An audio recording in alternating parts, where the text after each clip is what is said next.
Hey Woodturners, I'm Captain Eddie Castellan. Welcome to my shop. Today we're going to we're going to talk a few safety issues. It's some of the things with turning, but the safety issues. Why? Because when I go to YouTube, people who have made a mistake believe it's really good if they put a picture of their big bobo finger or their busted knuckle or whatever. Alright, that only tells me that they made a mistake. I'm not going to get the exact same injury, and neither are you. But if you work hard, there'll be less injuries and less impact. You want to know how? Well, what is the deal here? You know how. All you got to do is watch.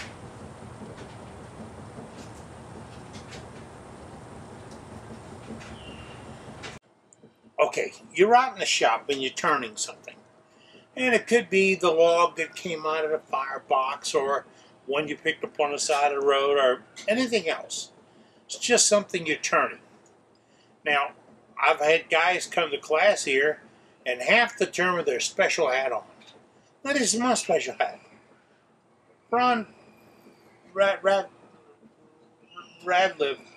gave me this hat to celebrate my Vietnam veteran status. If I get hung up on words, it's just going to happen.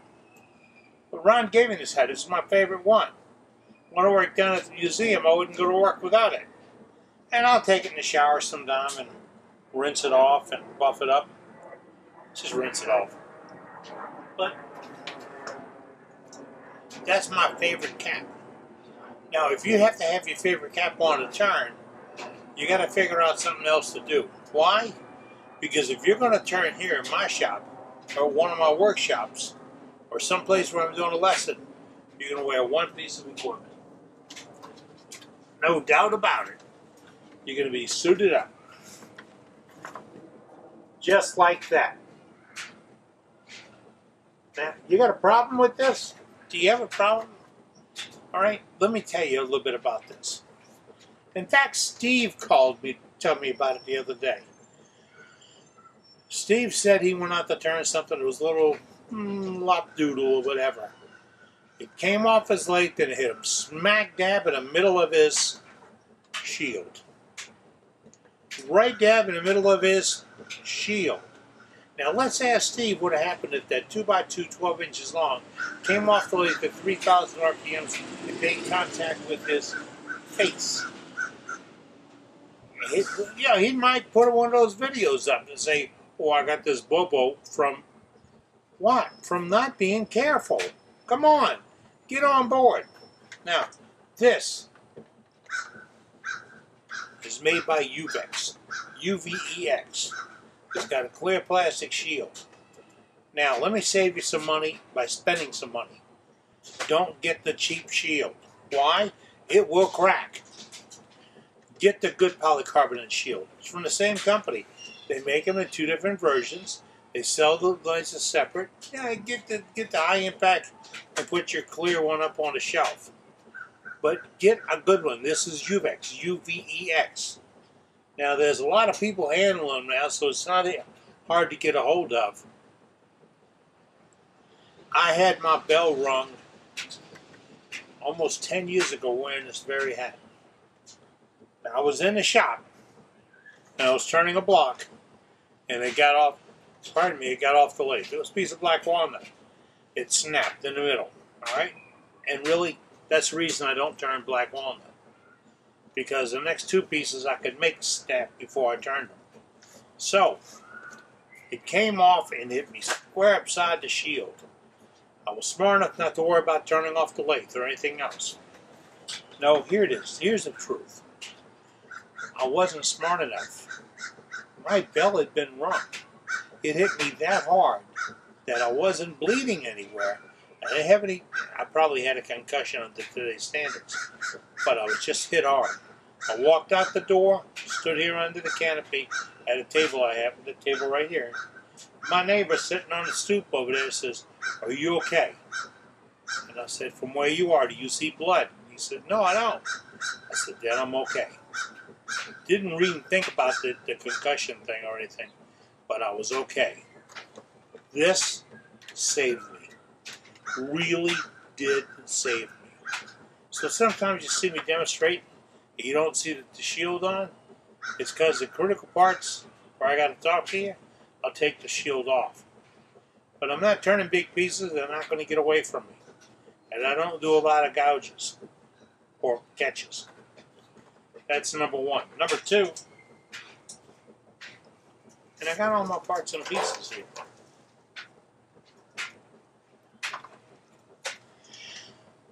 This is a good pair of safety glasses.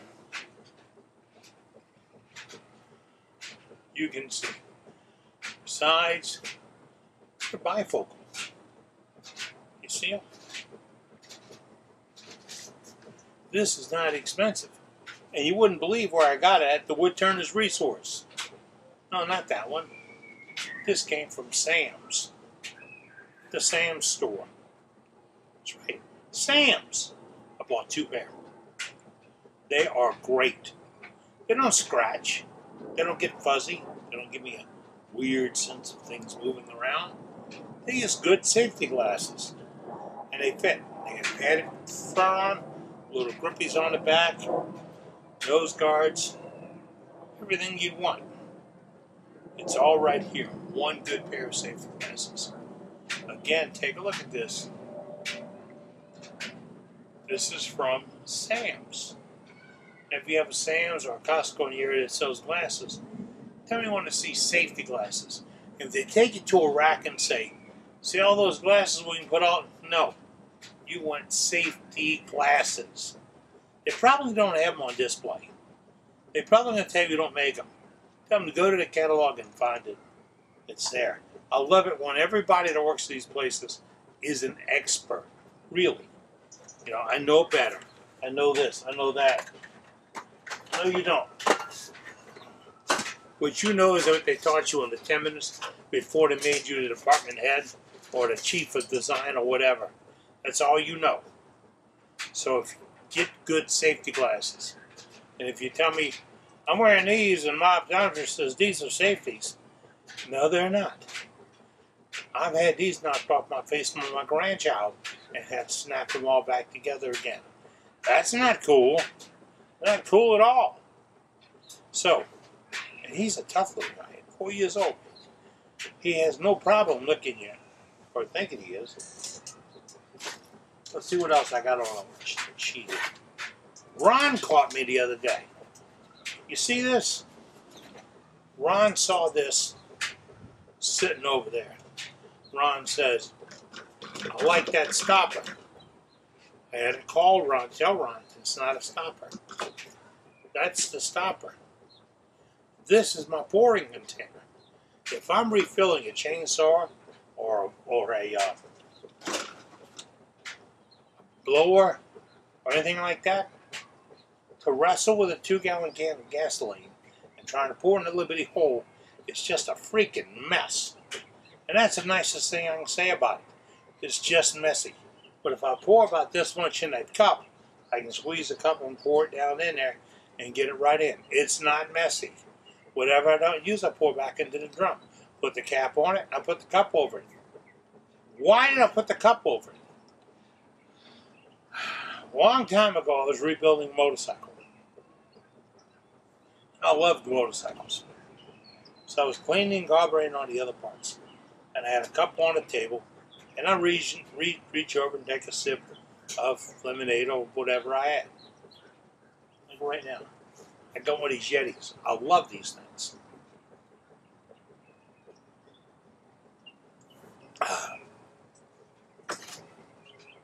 Manager just brought it out to me, fresh lemonade. Good stuff. The cup was sitting here. It's a regular drinking cup from the house, but it had gasoline in it. And I'm not talking a little gasoline. I'm talking about this much gasoline. And I picked it up. I was talking to the wife, and I mean, it almost killed me.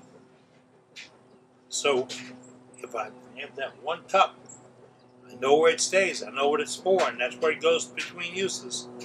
Tend not to do that with drinking gasoline. I said tend not to do it. I'm not saying it's going to keep it from happening. Guy called the other day and said, "What kind of gloves do you wear?" And I told him I go to Home Depot and get the General Mechanics gloves. He says, "They good for turning?" I had to throw the brakes on that conversation immediately and say, "No glove is good for turning." Why? You see a ring? You see my watch or my jewelry? You don't see it, do you? I gave up wearing that stuff. Number one, once you get an iPhone, you really don't need a watch. Number two, a ring is just a sign that somebody owns you. The lady that owns me says I don't have to put a ring on. She'll put one where I don't really want it if she catches me fooling around. But I've never wanted to fool around on her. So, hey, I got no fear. But if you are wearing gloves and you get up too close, that lathe is going to grab that glove. That glove is going to grab this hand. This hand's going into that wood. And then you make the news. Why do you need gloves?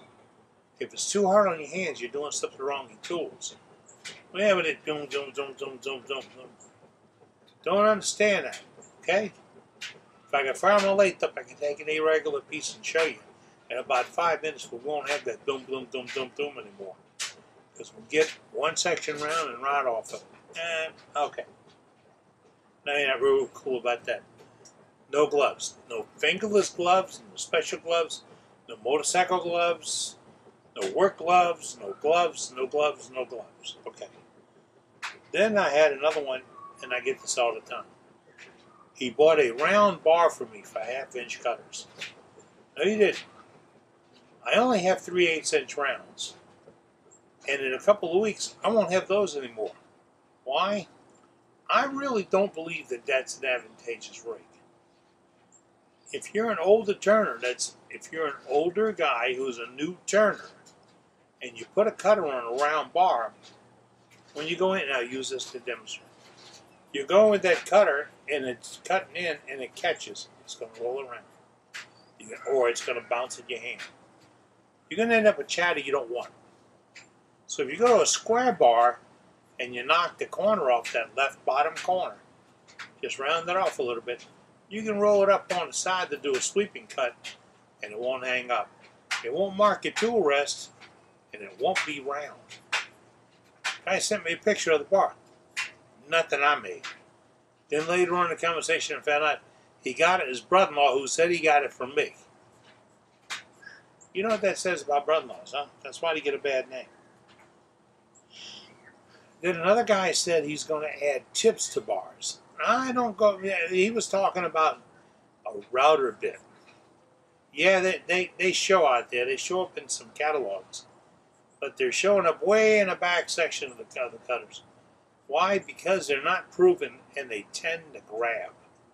That's a big, pardon the term, that's a big ass cutter.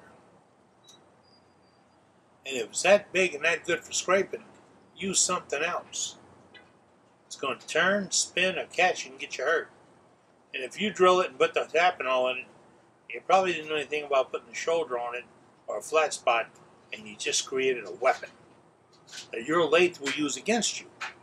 So let's stick with the square bars. Again, you got a square bar, you're sitting down a hole. The only way you want to roll it is up like this to get a nice slice, a nice shear. Take that corner off. Take that bottom left corner off so you can roll it out. How you take it off? Belt sander. Don't put it on your grinder. Put it on your belt sander. Get rid of it. Told you about that gas cap. Yeah. All right. And the other is tool rest settings. Just talked to a man a few minutes ago who's got an old round stock Craftsman lathe. He inherited from a brother-in-law. Sometimes it's good, sometimes it's bad. But he got this lathe, and it's got the round stock. And he's telling me he's getting some lobster doodle on his cutting. And I said, grab your tool rest, grab your headstock, and see if they move. And he said, yeah, they do, but not that much. Doesn't need to be that much. It's a real easy fix. You got to unbolt the lathe off the table, Then look underneath it, and there's a hole, and headstock's hooked to the tail to the tube. You can take that fastener out and put another one in. Not the same size, go one bigger so that there's no slop, and then tighten it down. Put a little stay tight on it, and you got it. If that can't move, it can't waddle on you, and it can't move around. And that'll save you a lot of grief. And keep you from throwing that good length away just cause. Well, I think that's the items I needed to cover with you. Again, we covered that face shield. Very important. Get one. I don't sell them, okay? I don't know who does. But they're out there and they're easy to find. Google it. eBay it. Amazon it. You'll find it. All right? And oh yeah, I gotta tell you. Coming the 3rd. Is that the 3rd or the 4th week in August? Well, it's August the 25th through the 27th. That might be the 4th weekend. Don't worry about that. Just look at the calendar. 25 to 27 August 2017. That's when SWAT takes control. That's right, SWAT. Southwest Area Turners. It's a conference, a symposium, a wood turning show, a shopping show, a BS show, and it's all at Waco in the convention center. I'm going to be there. It's inexpensive. You get a free lunch on Friday and Saturday. You go to the 3-letter wood turning groups deal, you ain't getting anything for free. They probably got money dispenser on the water bottles. But you don't do that. This is not a group making overhead. This is a group of wood turning clubs making a great symposium for you, the wood turner. Great workshops. They get a bunch of name brand demonstrators. They also get a bunch of regional demonstrators. They get all kinds of woodworking salespeople. And they're all right there under one roof in Waco, Texas. There's a Courtyard across the street, Marriott on the other end, and all kinds of other hotels in the area. It is a great, great time. I'm going to keep telling you about the SWAT workshop in Waco. You want to know more about it, look them up on the SWATURNERS.org. It's SWATURNERS.org. And you'll find the SWAT wood turners. Great group of guys and folks all getting together to benefit wood turning. And with that, I got a lawn tractor parked out there saying, "Let's go, Daddy." And I got a wife saying, "Hey, you get going." So I guess I'll crank up the tractor and get to cutting. Until next time, I'm Captain Eddie Castle. You've been with me as we've been making shavings. Take care. Be good. See you soon. You know, if I didn't have cue cards, I'd be lost. I didn't have cue cards.